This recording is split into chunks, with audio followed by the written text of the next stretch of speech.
بھی قدم رکھ رہے ہوتے ہیں تو جنگل میں کسی ایک جگہ کھائی آ جاتی ہے اور ایک غلط قدم آپ کو اس کھائی میں گرنے سے بچا نہیں سکتا۔ بلکہ بالکل ویسے ہی وہ جتنا اس معاملے میں احتیاط کر رہی تھی، لیکن اس کو ایک غلط نظر نے ایسا کیا کروا دیا تھا۔ میں تمہیں ہمیشہ یاد رکھوں گی سعد خان، آخر تمہیں میری غلط فہمی کو دور کیا کہ مجھے کوئی بیوقوف نہیں بنا سکتا۔ غلطی سعد خان کی تھی تو اس کی اپنی بھی تھی۔ اس نے کیوں اس کو غلط نظروں سے دیکھا؟ سعد نے صحیح سوچا تھا، آخر کوئی محبت کے ساتھ برا کیسے کر سکتا ہے؟ محبت تو دکھ بھی دے تو ہنس کر سہ لیا جاتا ہے۔ اس کو سعد خان سے محبت نہیں تھی، بس ایک پسندیدگی کا کھول تھا جو اس کی ایک ضرب سے ٹوٹ گیا تھا۔ پسندیدگی کا کھول شیشے کی طرح ہوتا ہے جو ایک ضرب سے ٹوٹ جاتا ہے اس شخص کے لیے جو اس کھول کو خود توڑتا ہے۔ یہ پھر جب تک کوئی اور پسند نہیں آ جاتا اور کبھی وہ شیشہ ٹھیک نہیں ہو سکتا، لیکن نئی پسند پر وہ دوبارہ بن سکتا ہے۔ لیکن محبت کا کھول لاکھ ضربوں سے بھی نہیں ٹوٹتا، کیونکہ وہ کھول روح پر چڑھایا ہوتا ہے۔ لاکھ کوشش سے بھی محبت نامرد نہیں ہوتی، وہ کبھی ٹوٹتا ہی نہیں، اور محبت تو صرف ایک بار ہوتی ہے۔ حنا خانوار پر بھی سعد خان پر پسندیدگی کا کھول چڑھا تھا جو کہ ایک ضرب سے ٹوٹ گیا۔ اگر محبت ہوتی تو اس کا کھول کبھی نہ ٹوٹتا، بلکہ پہلے ہی ضرب پر وہ بلبلا اٹھتی، لیکن اس کا تو ایک آنسو تک نہیں گرا تھا۔ حنا اور حابیل کو واپس آئے ہوئے 3 دن ہو گئے تھے۔ مسٹر مامار اور مسز مامار بھی واپس آ چکے تھے۔ زندگی معمول کے مطابق چل رہی تھی۔ حابیل آفس جاتا، حنا اس کے سارے کام کرتی۔ ان دونوں کی شادی ان کے گھر والوں کی مرضی سے ہوئی تھی، لیکن مسز مامار بالکل خوش نہیں تھی۔ ان کو حنا کے پردے سے ویسے ہی خار تھی۔ ان کو لگتا تھا محمد حابیل کے لیے کسی خوبصورت اور جرأت خراش والی لڑکی کو اس کی بیوی کی حیثیت سے ہونا چاہیے، نہ کہ حنا خانوار کو۔ حابیل مسٹر مامار کا اکلوتا بیٹا تھا۔ انہوں نے اس کی تربیت میں کوئی کسر نہیں چھوڑی تھی، دین بھی سکھایا تھا، لیکن وہ کبھی پوری طرح سے عمل نہیں کر پایا، کیونکہ ماں باپ سمجھتے ہیں دین سکھا دینا کافی ہے، لیکن اصل میں تب تک سکھا ہی نہیں جا سکتا جب تک خود عمل نہ کیا جائے۔ وہ ان کی ہر بات مانتا تھا، جس کا سب سے بڑا ثبوت حنا سے شادی کا فیصلہ تھا۔ اس نے شادی پورا رضامندی سے کی اور پوری کوشش سے نبھا بھی رہا تھا۔ حابیل نئی نسل کی پیڑھی تھا، لیکن ماں باپ کے کسی بات سے انکار کرنا اس نے نہیں سیکھا تھا، کیونکہ بچپن میں جب وہ 10 سال کا تھا، مامار صاحب اور ان کے والد کا ایکسیڈنٹ ہو گیا تھا۔ میں ان کے والد صاحب خلق خدا سے جا ملے تھے، جس کا اثر وہ اس پر ہوا یا نہیں، لیکن حابیل ہمیشہ کے لیے اپنے پیاروں کو کھونے سے ڈرتا۔ دادا جان سے اس کو بہت پیار تھا، اور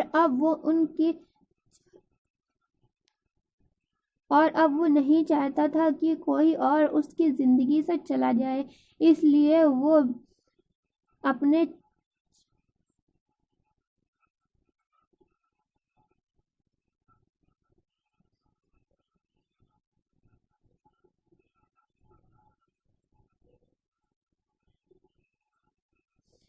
وہ بنا چوچا کیے ان کی باتیں مان لیا کرتا تھا۔ ایک مرد کے لیے اس کا باپ ہی اس کا آئیڈیل ہوتا ہے، اور حابیل کے لیے بھی مامار صاحب اس کے آئیڈیل تھے۔ بابا اندر آ جاؤں؟ آ جاؤ بیٹا۔ بابا آپ نے بلایا؟ جی بیٹا، ادھر آؤ، بیٹھو۔ انہوں نے اپنے پاس پڑے صوفے کی طرف اشارہ کیا اور چلتے ہوئے ان کے پاس جا بیٹھی۔ بچی، آپ کی ممی بول رہی تھی کہ آپ ابھی ایڈمیشن نہیں لینا چاہتی؟ جی بابا۔ کیوں؟ بابا I need some time. Time for what? بابا I need space and rest.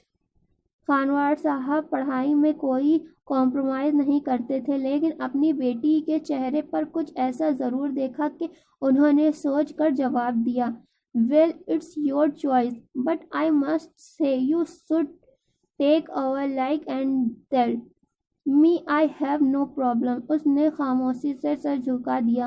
خانوار صاحب نے اپنے بلا کی ذہین بیٹی کو دیکھا، جو ہمیشہ سے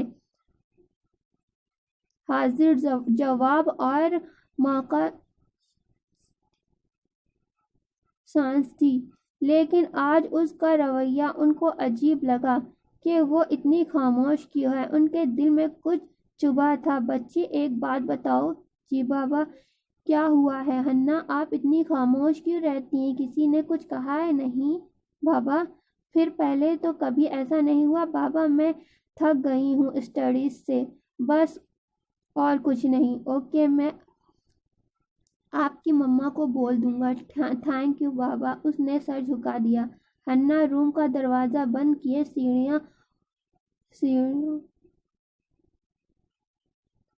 سیڑھیاں اتر کر نیچے ٹی وی لاؤنج میں آئی تو مسز مامار کو پوری طرح کاغذوں میں غرق پایا۔ حنا ان کے برابر والے صوفے پر جا کر بیٹھ گئی۔ کچھ وقت بعد مسز مامار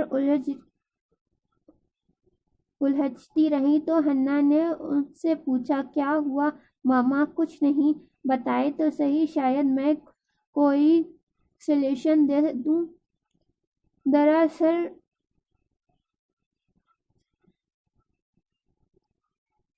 درخشندی ماما نے ایک نظر پیپرز کو دیکھا اور ایک نظر حنا کو، اور حنا کرتے ہوئے پیپرز اس کو تھما دیے۔ تمہیں کیا پتا آرٹس کا؟ یہ کلرز کمبینیشن صحیح سے نہیں بن رہے۔ مسز مامار کا اپنا بوٹیک تھا۔ حنا نے مسکرا کر پیپرز تھام لیے۔ کچھ دیر دیکھنے کے بعد بولی، مما، اورنج اور وائٹ کے بجائے ڈیپ ریڈ پر پنک کلر کا کمبینیشن کریں، اور ویسے بھی اورنج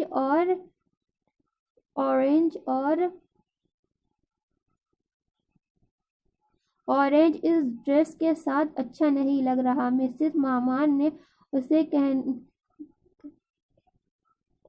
کہنے کے مطابق کلر بھرے، پھر حنا کو دیکھا۔ واقعی یہ بہت اچھا لگ رہا ہے۔ تمہیں کیسے پتا چلا؟ مجھے تو ذرا سمجھ نہیں آ رہا تھا، بس ماما تھوڑا سا شوق تھا پینٹنگ وغیرہ کا۔ اچھا ممی، میں کھانا چیک کر کے آتی ہوں، حابیل اور پاپا آنے والے ہوں گے۔ مسز مامار نے سر ہلا دیا اور اس کی پشت کو گھورتی رہی۔ حابیل پوری طرح سے موبائل میں غرق تھا۔ حنا نے اس کو آواز دی، حابیل، حابیل، حابیل کیا کر رہے ہیں؟ کب سے آواز لگا رہی ہوں۔ اس بار وہ تھوڑا جھنجھلا کر اور بیچارگی سے بولی۔ حابیل چونک کر سیدھا ہوا اور سر میں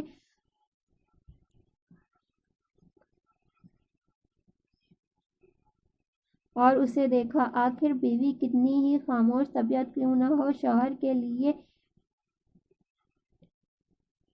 ہوتی ہے۔ کیا ہوا؟ میری گاڑی تھوڑا مسئلہ کر رہی ہے، مجھے فاطمہ باجی کے گھر چھوڑ آئیں۔ ہاں چلو، چھوڑاتا ہوں، ویٹ، میں تیار ہو کے آتی ہوں۔ حابیل نے سر ہلا دیا۔ وہی بیویوں والی عادت۔ حمزہ بھائی کی شادی کے وقت گھر میں خوب چہل پہل تھی، پورا گھر خالی ہو گیا تھا۔ اظہر بھائی کی بیوی کائنات بھابی بچوں کو لے کر اپنے گھر گئی ہوئی تھی، اور حمزہ بھائی اور سویرا بھابی گھومنے کے لیے گئے ہوئے تھے۔ براق اور آفاق بھی یونیورسٹی جاتے تھے اور اس طرح وہ گھر میں بالکل اکیلی تھی۔ ماما بھی کہیں گئی ہوئی تھی، اس لیے اس نے پارک جانے کا فیصلہ کیا۔ پارک جا کر وہ ایک سائڈ پر لگے بینچ پر جا کر بیٹھ گئی۔ اس کو بہت اچھا محسوس ہو رہا تھا، ہر طرف خوبصورت پھول، اس کے اندر سکون اتر رہا تھا۔ ایک سائڈ پر لڑکے کرکٹ کھیل رہے تھے، اس کی خوبصورت لمبے سیاہ رنگ بال اڑ رہے تھے، جینس اور ٹاپ میں وہ اچھی لگ رہی تھی۔ کچھ ہی دیر بعد اس کی بینچ کے پاس گیند آ کر گری، اس نے کوئی رسپانس نہیں کیا۔ لڑکے نے آ کر گیند اٹھائی اور ایک نظر اس پر ڈال کر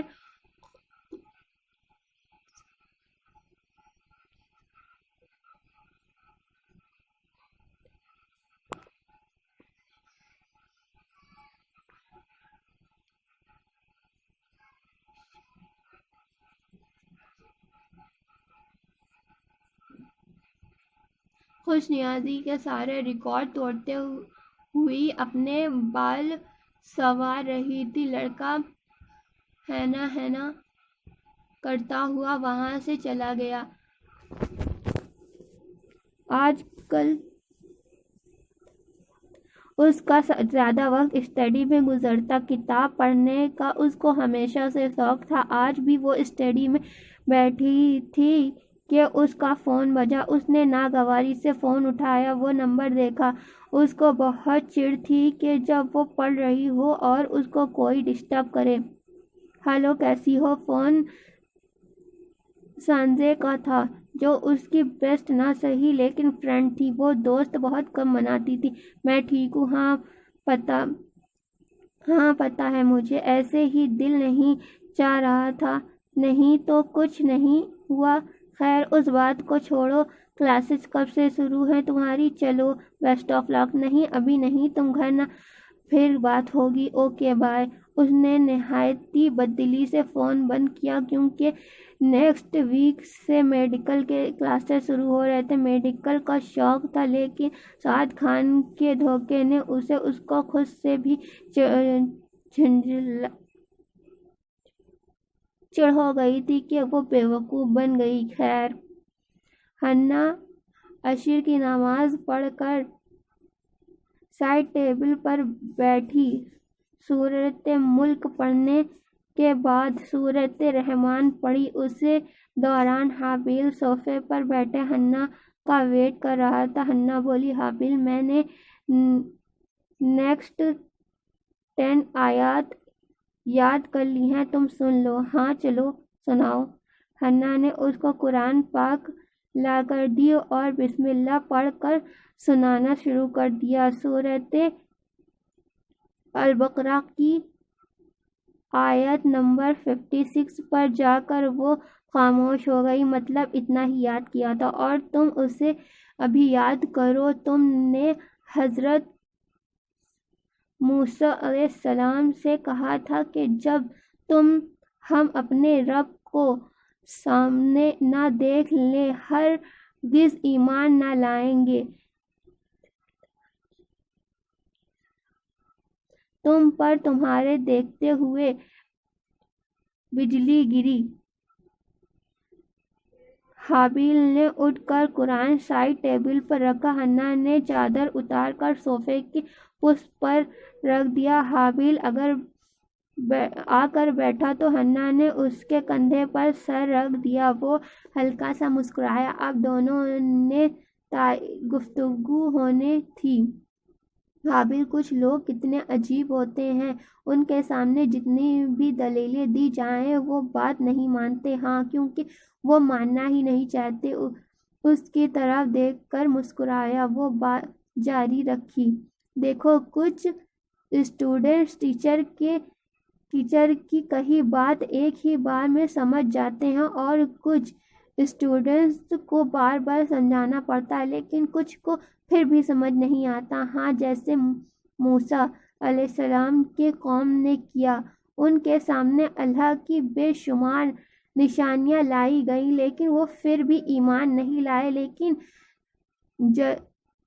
جادوگروں نے موسیٰ علیہ السلام کا صرف ایک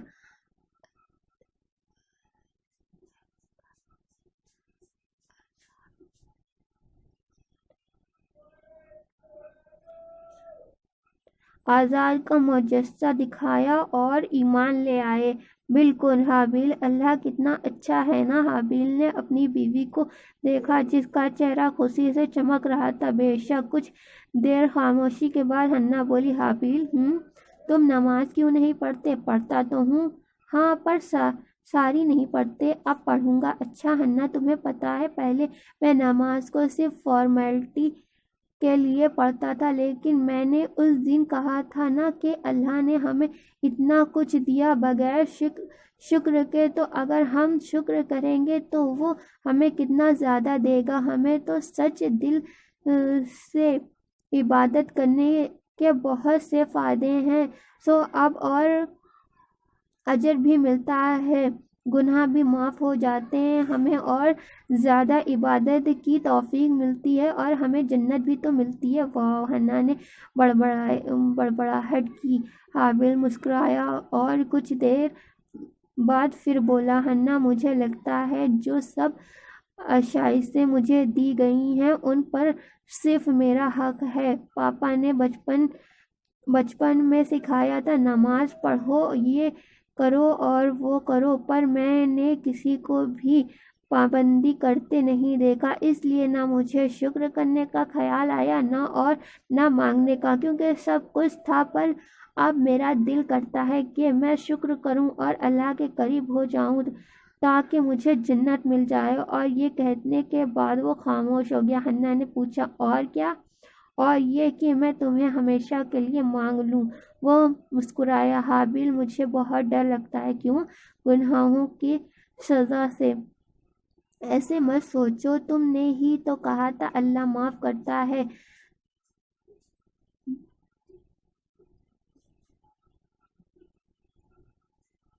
اللہ معاف کرتا ہے، معاف سچے دل سے مانگی جائے اور آئندہ گناہ نہ کرنے کا عہد کر لیا جائے۔ بے شک اللہ معاف کرتا ہے، کیونکہ میرا رب بہت پیار کرتا ہے۔ کچھ دیر دونوں میں خاموشی رہی۔ حابیل، تم کب سے شروع کرو گے؟ کیا نماز پڑھنا؟ پڑھتا تو ہوں نا یار۔ پڑھتے ہو پر اصلی والی؟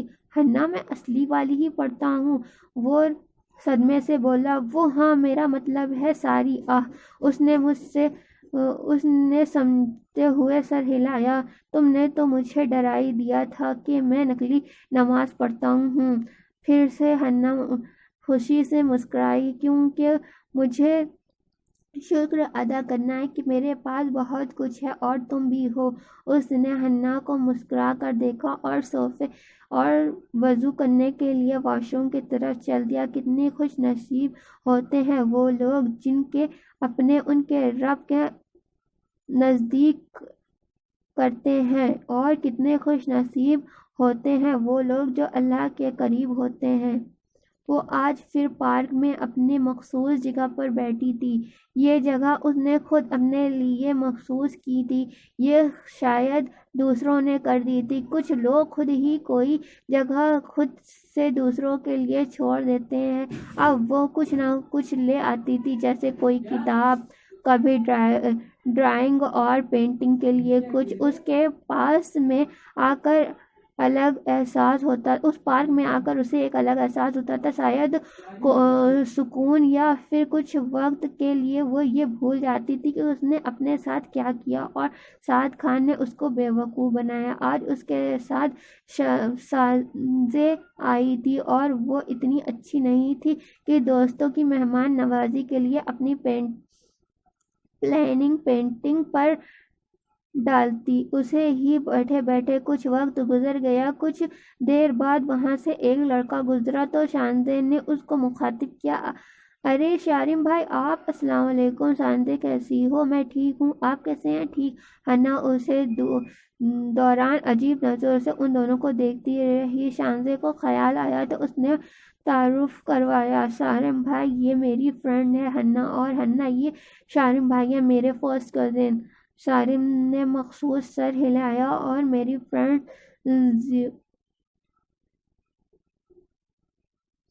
میرے فرینڈز ویٹ کر رہے ہیں کہہ کر وہ چلا گیا۔ ہنا نے اس کو گھورا اور منہ ہی منہ میں بہت سے القابات سے نوازا۔ مسز مامار اور ہنا ٹی وی لاؤنج میں بیٹھی چائے کے ساتھ ساتھ باتیں کر رہی تھیں۔ ان کے پاس طویل ان کے تعلقات پہلے سے اچھے ہو گئے تھے اور اس میں زیادہ تر ہاتھ ہنا کا تھا۔ ہنا سمیرا اسلام آباد میں شفٹ ہو رہی ہے کہہ رہی تھی۔ لندن میں سب اوٹ پٹانگ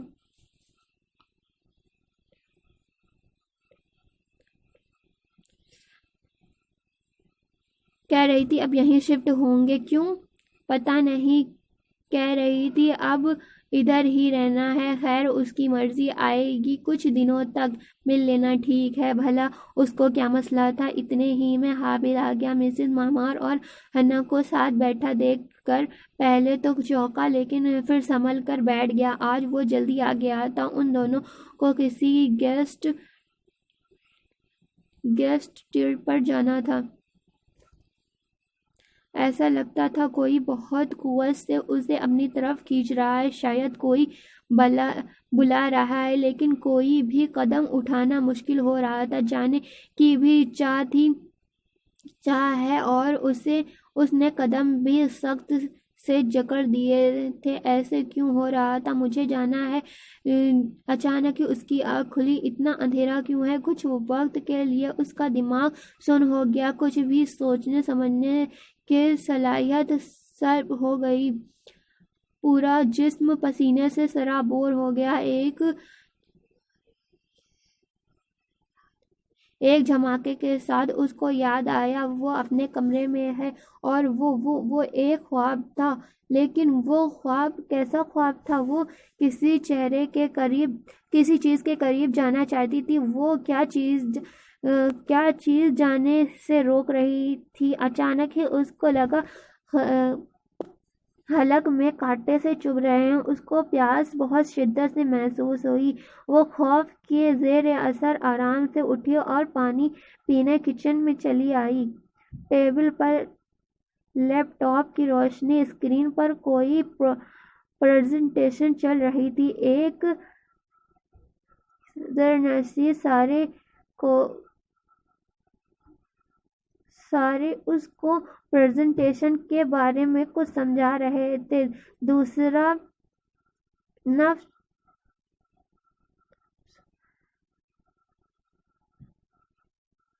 دوسرا نفس رائٹنگ پیڈ پر ساتھ ساتھ کچھ نقطے لکھ رہا تھا۔ اس سارے عمل کے بعد پہلے نفس نے فائل بند کی اور کچھ تلاش کرنے لگا۔ دوسرا نفس آرام سے قریب سے بیٹھ گیا کہ اچانک ہی اس کی نظر لیپ ٹاپ کی اسکرین پر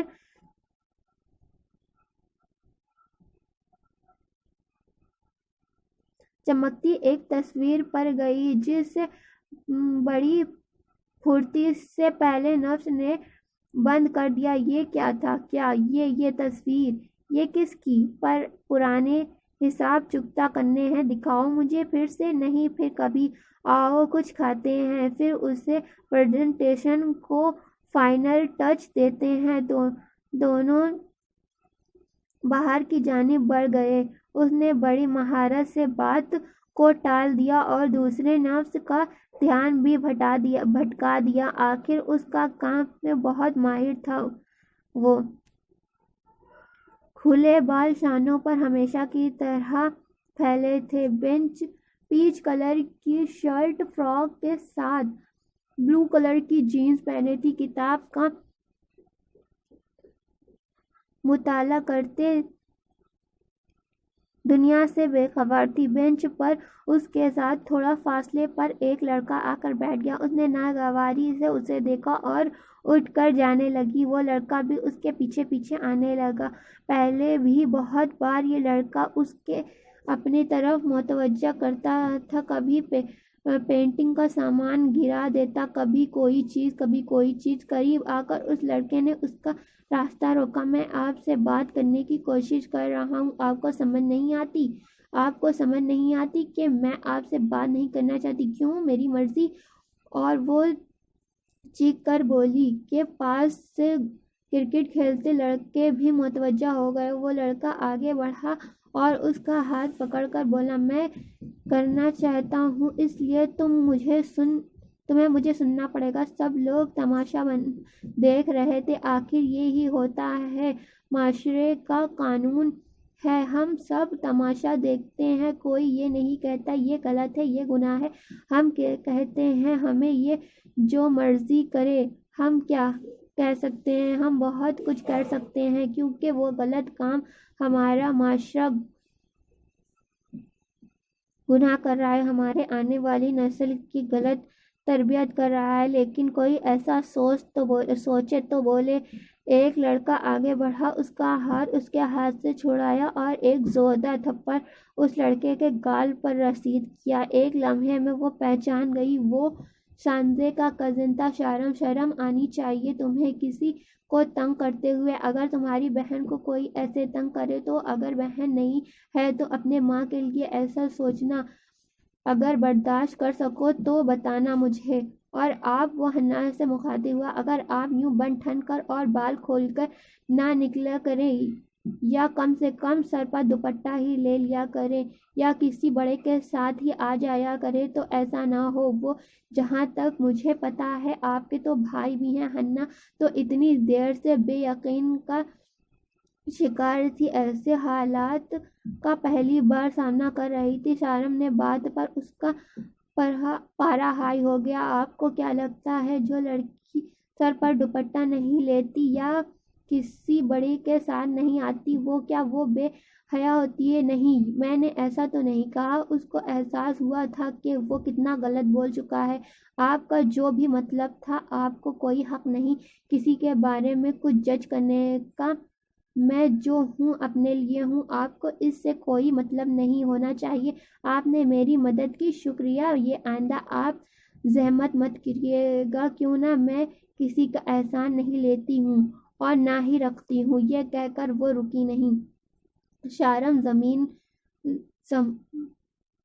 شارم زمان نہیں جانتا تھا کہ اس لڑکی کے ساتھ کیا ایشوز ہیں۔ پہلی بار جب اس نے اس لڑکی کو دیکھا تو وہ اپنے بال سنوار رہی تھی۔ اس نے مصروف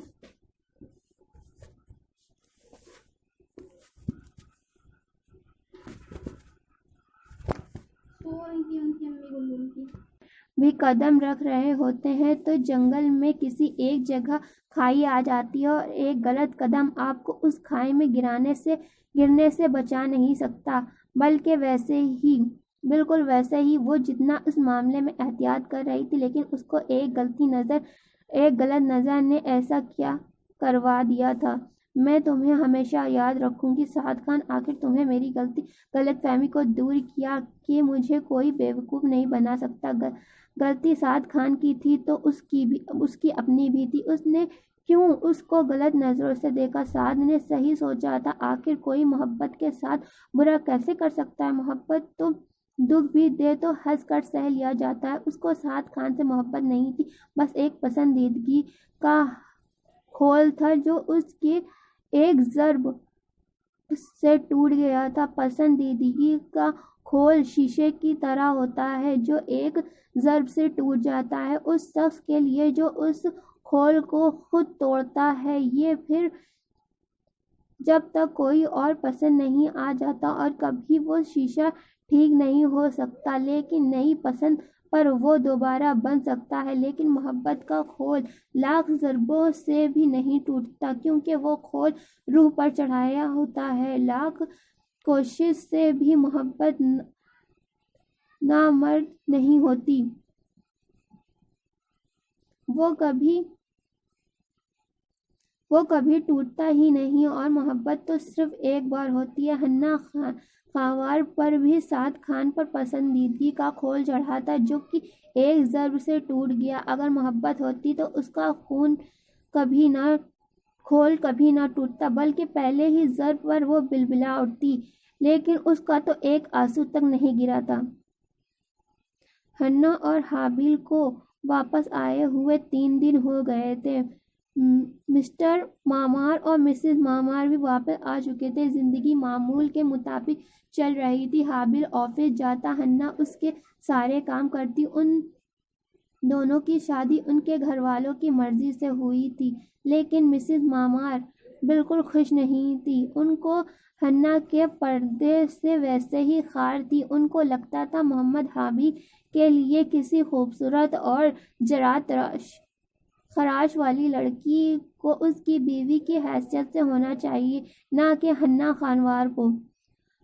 حابل مسٹر مامار کا اکلوتا بیٹا تھا۔ انہوں نے اس کی تربیت میں کوئی کسر نہیں چھوڑی تھی۔ دین بھی سکھایا تھا، لیکن وہ کبھی پوری طرح سے عمل نہیں کر پایا، کیونکہ ماں باپ سمجھتے ہیں دین سکھا دینا کافی ہے، لیکن اصل میں تب تک سکھا ہی نہیں جا سکتا جب تک خود عمل نہ کیا جائے۔ وہ ان کی ہر بات مانتا تھا، جس کا سب سے بڑا ثبوت ہنا سے شادی کا فیصلہ تھا۔ اس نے شادی پورا رضامندی سے کی اور پوری کوشش سے نبھا بھی رہا تھا۔ حابل نئی نسل کی پیڑھی تھا، لیکن ماں باپ کے کسی بات سے انکار کرنا اس نے نہیں سیکھا تھا، کیونکہ بچپن میں جب وہ 10 سال کا تھا، مامار صاحب اور ان کے والد کا ایکسیڈنٹ ہو گیا تھا۔ میں ان کے والد صاحب خلق خدا سے جا ملے تھے، جس کا اثر وہ اس پر ہوا یا نہیں، لیکن حابل ہمیشہ کے لیے اپنے پیاروں کو کھونے سے ڈرتا۔ دادا جان سے اس کو بہت پیار تھا، اور اب وہ نہیں چاہتا تھا کہ کوئی اور اس کی زندگی سے چلا جائے۔ اس لیے وہ اپنے